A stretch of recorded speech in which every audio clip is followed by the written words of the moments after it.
राधे राधे। तो क्या आप सब तैयार हैं आने वाले पांडव निर्जला एकादशी के लिए? तो आज की ये जानकारी थोड़ी लंबी हो सकती है, क्योंकि इस बार निर्जला एकादशी के बारे में, पांडव निर्जला एकादशी की कहा भी जाता है, उसी के बारे में, विषय के बारे में आपको बता रही हूँ।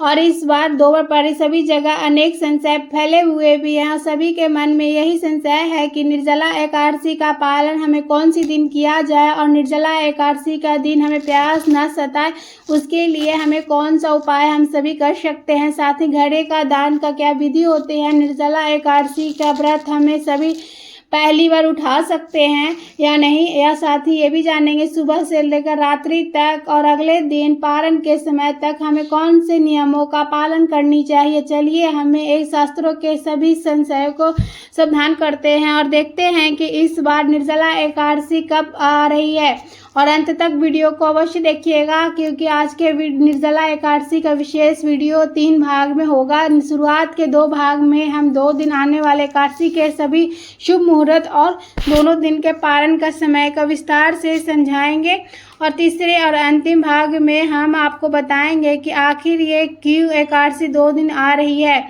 और आप टेक्निक समझना चाहते हैं कि इस बार निर्जला एकादशी 2 दिन क्यों पड़ने वाली है, तो अंतिम भाग को अवश्य सुनिएगा। इसलिए निवेदन है कि इस वीडियो को अंत तक जरूर देखिएगा। और चलिए आज के निर्जला एकादशी विषय से मैं आपको बताती हूँ। निर्जला एकादशी एक ऐसा दिन है जिसे प्रतीक्षा हम पूरे वर्ष करते हैं, क्योंकि इस दिन व्रत कर रखने से हमारे सभी पूरे वर्ष की एकादशियों का फल एक साथ ही मिल जाता है। और ये शुभ दिन है, कुछ ही दिन में आने वाले भी हैं, और ये दिन वर्ष की सबसे बड़ी एकादशी यानी कि पांडव निर्जला एकादशी जो है, ये वर्ष के सभी एकादशियों का फल प्रदान करने वाली तिथि है, वो भी एक दिन में ही। ये एकादशी हमारी शारीरिक शक्तियों की परीक्षा करती है, लेकिन उससे भी गहरा हमें आध्यात्मिक अनुभव भी प्रदान करती है। शास्त्रों का मानना है कि कोई व्यक्ति हमें संपूर्ण एकादशी का पालन नहीं भी कर पाता है, तो इस बार इस एक पांडव निर्जला एकादशी का पालन करके उसे बाकी सभी एकादशियों का व्रत का फल मिल जाता है। पांडव एकादशी प्रत्येक वर्ष ज्येष्ठ मास के शुक्ल पक्ष में आती है, और ये वर्ष की सबसे बड़ी एकादशी मानी जाती है। साल 2026 में 24 जून को शाम 6:12 से एकादशी तिथि प्रारंभ हो जाएगी, और जिसका समाप्त होगी 25 जून 2026 को रात 8:09 पर होगा। ऐसे में उदया तिथि के अनुसार ही हम सभी 25 जून को ही 2026 में ही निर्जला एकादशी का व्रत का सभी नियमों का पालन करेंगे, और इसे दिन निर्जला एकादशी का व्रत भी रखा जाएगा। निर्जला एकादशी का भीमसेनी एकादशी के नाम से भी जाना जाता है। और भगवान श्री विष्णु का पूजन करना, एकादशी का व्रत करना, गीता का पाठ करना, तुलसी जी का पूजन करना एवं दर्शन करना, ब्राह्मणों की सेवा करना और दान करना, भजन करना और गौ माता की रक्षा एवं सेवा करना, इस दिन सभी कार्य की जाती है। लेकिन ये 6 कार्य भव सागर से पार करना हेतु मुक्ति प्रदान बताया गया है। पूरे वर्ष की 24 एकादशियाँ आती हैं, लेकिन जिस वर्ष अधिक मास यानी कि पुरुषोत्तम मास लग जाता है, उस साल 2 एकादशी अधिक हो जाती है, यानी कि कुल मिलाकर 26 एकादशियाँ हो जाती है। और निर्जला एकादशी का व्रत करने से पूरे साल की 26 एकादशियाँ का पूर्ण फल प्राप्त हो सकता है ये साल। तो प्रत्येक मास में 2 बार एकादशी पड़ती है, एक कृष्ण पक्ष की और दूसरी है शुक्ल पक्ष की एकादशी तिथि, और दोनों ही एकादशी के भिन्न भिन्न महत्व और हमारे पुराणों और धर्मों ग्रंथों में बताई गई है। निर्जला एकादशी के व्रत में पूरे दिन पानी का एक बूंद भी ग्रहण नहीं की जाती है, और द्वादशी तिथि को व्रत का पारण यानी कि उपवास खोला जाता है। यह अत्यंत ही कठिन व्रत होती है, और श्री विष्णु भगवान जी की पूजा आराधना करने से हम भक्तों को दीर्घायु की आशीर्वाद प्राप्त होती है। निर्जला एकादशी के व्रत में प्यास ना लगे, इसके लिए राधा रानी ने स्वयं अपनी सहेलियों को कुछ उपाय भी बताए थे, जो कि इस वीडियो में आप सभी को मैं भी बताऊंगी। लेकिन उससे पहले निर्जला एकादशी के सुंदर से जानकारी को आप सभी लाइक कर दीजिएगा, और साथ ही कमेंट में ओम नमो भगवते वासुदेवाय जरूर ही लिखिएगा। साथ ही मेरी आवाज़ को पहली बार सुन रहे हैं तो आप मेरे चैनल को सब्सक्राइब कर लीजिएगा रात के मुसाफिर को, जो आपको भक्ति चैनल से जुड़ी हुई सभी जानकारियाँ आपको मिल जाएगी। तो देखिए, महाभारत के काल के समय में यानी कि द्वापर युग में भीमसेन ने भी निर्जला एकादशी का व्रत रखा था और इसी वजह से इसे भीमसेनी एकादशी भी कहा जाता है। पुरानी कथाओं के अनुसार धर्म युधिष्ठिर ने अर्जुन, नकुल और सहदेव साल भर की सभी एकादशी का व्रत रखते थे भी और भीमसेन भी इस व्रत को नहीं रख पाते थे। कारण था उनके पेट में जलने वाली जठराग्नि। वो एक समय भी भोजन किए बिना नहीं रह सकते थे। भोजन करना उनके लिए सबसे ज़्यादा जरूरी हो जाता था। एक दिन भीमसेन ने इस बात पर व्यास जी से बात की कि व्यास जी से कहा कि थोड़ी समय भी भूखा नहीं रह पाता हूँ, तो ऐसे भी एकादशी का व्रत करना मेरे लिए संभव नहीं है। तो कोई ऐसा व्रत या कोई उपाय ऐसी है जिससे हमें पूरी एकादशी का संपूर्ण फल मिल सकता है।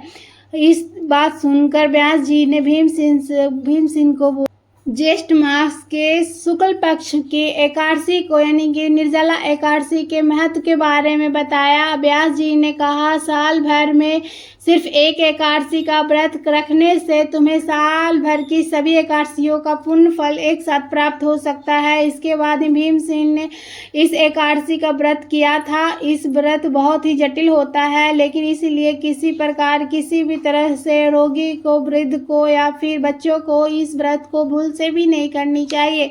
निर्जला एकादशी के व्रत करने से मनुष्य के कई जन्मों के पाप कर्म जड़ से समाप्त हो जाता है, नष्ट हो जाता है तथा पुण्य के उदय हो जाता है। जब मनुष्य के जन्म जन्म तक के पाप कर नष्ट हो जाता है तभी उसे सांसारिक एवं भौतिक सुखों की प्राप्ति हो जाती है। तो देखिए, निर्जला एकादशी के दिन शुरुआत जैसा मैंने आपको बताया 24 जून 2026 को शाम 6:12 से शुरू हो जाएगी और निर्जला एकादशी का तिथि समाप्त होगा 25 जून को रात 8 बजकर हो जाएगा। तो ऐसे में निर्जला एकादशी का व्रत 25 जून 2026 को दिन बृहस्पतिवार को रखा जाएगा। और अब जान लेते हैं कि इस व्रत से जुड़े हुए संपूर्ण नियम, क्या क्या नियमों का आपको पालन करना आवश्यकता होती है और साथ ही ये भी जानें घड़े का दान किस प्रकार से करनी है और इस व्रत को आपको प्यास ना लगे, इस विषय में राधा रानी ने कौन सा उपाय बताया था। तो जो भी भक्त इस एकादशी का व्रत करते भी हैं उसे 10वीं तिथि से लेकर 12वीं तिथि तक कुछ महत्वपूर्ण नियमों का पालन करना अनिवार्य होता है। इस दिन चावल, लहसुन, प्याज, मांस, मंदिरा, मसूर की दाल, कटहल की सब्जियां का उपयोग नहीं करनी चाहिए। 10वीं तिथि के दिन से ही पराये अर्थात दूसरे घर का भोजन भी नहीं करना चाहिए। शहद का प्रयोग बिल्कुल नहीं करना चाहिए। ब्रह्मचर्य का पालन पूर्ण रूप से करनी चाहिए। एकादशी के दिन सुबह जल्दी उठकर स्नान कर पूजा अर्चना कर एकादशी व्रत का संकल्प धारण करें। सूर्य भगवान को अर्घ्य दे और माता पिता को प्रणाम करें। तुलसी जी का पूजन करें और गौ माता का भी पूजन करें। इस दिन हमें अन्न जल ग्रहण नहीं करना चाहिए। यदि आपका शारीरिक स्थिति ऐसी नहीं है कि आप निर्जला रह कर भी इस व्रत को कर सकते हैं तो आप ऐसे में आप संकल्प के दौरान ही जल और फल के साथ में भी इस व्रत का संकल्प ले सकते हैं। लेकिन निर्जला एकादशी के व्रत में वैसे तो निर्जल रहकर ही व्रत करनी चाहिए, तभी आपको पूर्ण फल की प्राप्ति होती है।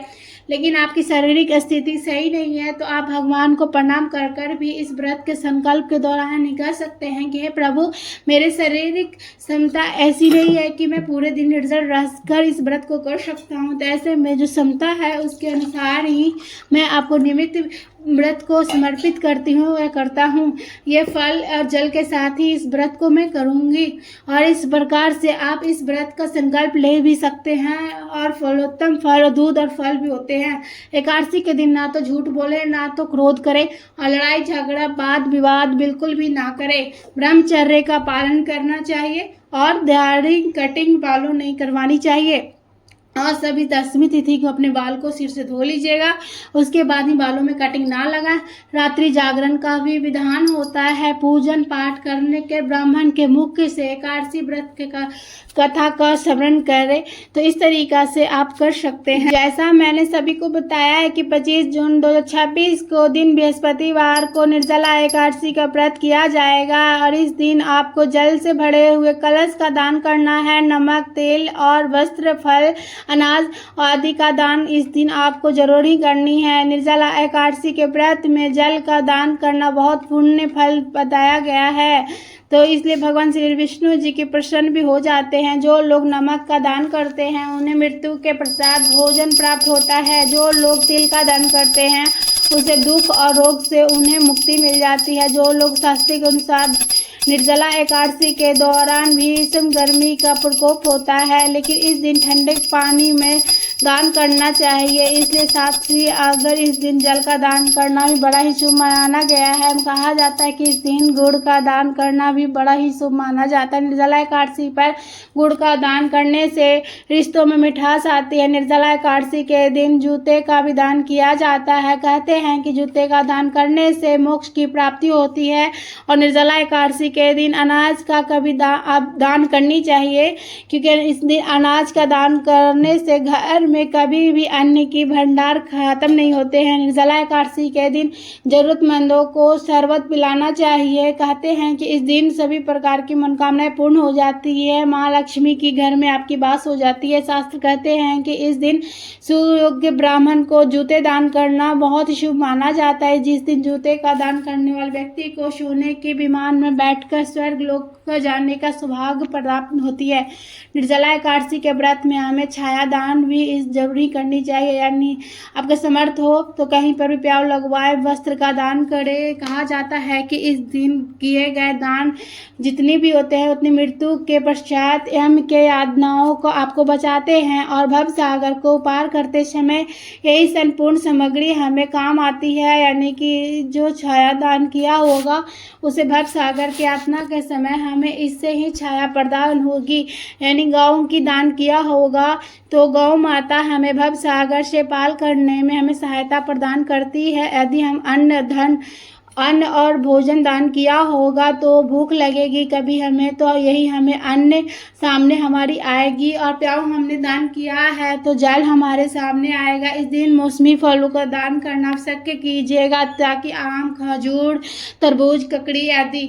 आप जान लेते हैं कि निर्जला एकादशी के व्रत में हमें प्यास ना लगे, इसके लिए हमें क्या करनी चाहिए। साथ ही ये भी जानेंगे कि निर्जला एकादशी के पानी हमें किस दिन पीना चाहिए। कुछ लोगों का मानना है कि रात 12 बजे के बाद ही हमें जल ग्रहण नहीं करना चाहिए। कहीं कुछ लोग कहते भी हैं कि ब्रह्म मुहूर्त के पहले तक हम जल पी सकते हैं। तो देखिए शास्त्र कहते हैं कि जो भी व्रत हम सभी लोग करते भी हैं वो सूर्य उदय से लेकर सूर्य उदय तक होता है। आप सब लोग जानते हैं कि रात 12 बजे के बाद भी जल ग्रहण कर सकते हैं, क्योंकि सूर्य उदय होने के बाद भी आपका व्रत शुरू होता है और सूर्य उदय होने के बाद समाप्त भी होती है। इस व्रत को करने से वर्णन आता है कि जो लोग एकादशी है इसलिए आपको जल है वो आपको बिल्कुल ही वर्जित होता है। लेकिन कब तक, देखिए सूर्य उदय के बाद से ही अगले सूर्य उदय होने तक, यानी कि द्वादशी तिथि तक जो सूर्य उदय हो जाएगा तभी आप जल पी सकते हैं। व्रत आदि का पालन आप कर सकते हैं पूजन करने के बाद भी। तो देखिए शास्त्र तो रात 12 बजे के बाद भी खा पी सकते हैं। सूर्योदय होने से लेकर अगले दिन सूर्योदय होने तक आपको व्रत के सभी प्रकार के नियमों का पालन करनी चाहिए। यहाँ तक एक चीज और मैं बताना चाहती हूँ कि कुछ लोग कहते हैं कि निर्जला एकादशी का व्रत शुरू होने से पहले सुबह सुबह बहुत सारे चीज़ें खा पी लेते हैं। कुछ लोग तो यहाँ तक कि घी भी पी लेते हैं ताकि पूरे दिन उनको भूख प्यास ना लगे और आराम से उनका जो व्रत है वो निर्जला व्रत वो संपन्न हो जाए। अनेकों लोग इसके लिए अनेकों उपाय करने का प्रयास भी कर लेते हैं, लेकिन ये बिल्कुल भी अनुचित है। ये छल है परमात्मा के साथ, ये बिल्कुल भी ठीक नहीं है। आप व्रत बिल्कुल भी नहीं कीजिएगा इस तरीका से। नहीं तो आप फल या चाय दूध के साथ भी संकल्प ले सकते हैं। इतना भी ना हो पाए तो आप फलाहार के साथ भी इस व्रत को कर सकते हैं। एक बात और मैं बताना चाहती हूँ कि यहाँ पर शास्त्रों में कुछ विधान भी लिखे हुए हैं कि जिनके अनुसार आप इस व्रत में जल भी पी सकते हैं, लेकिन 2 स्थानों पर देखिए शास्त्र भी कहते हैं कि कंठ से आपको बीमारी है तो आप वो जल पी सकते हैं, या आप प्रेग्नेंट हैं तो उस टाइम भी आप पूजा पाठ करने के बाद, निर्जला एकादशी का पूजा करने के बाद आप जल को दान करने के बाद भी इसके बाद आप जल पी सकते हैं, तो आपको निर्जला एकादशी का फल मिल सकता है। लेकिन जो निर्जला रख कर जो की जाती जाती है उसे बहुत ज़्यादा पुण्य फल की प्राप्ति होती है। तो इस तरीक़ा से आप कर सकते हैं। वीडियो में दी गई जानकारी आपको अच्छी लगी हो तो प्लीज़ वीडियो को लाइक करेगा, चैनल पे नया है तो चैनल को सब्सक्राइब भी करेगा। तो फिर मिलते हैं किसी और वीडियो के साथ, तब तक आप सभी को राधे राधे।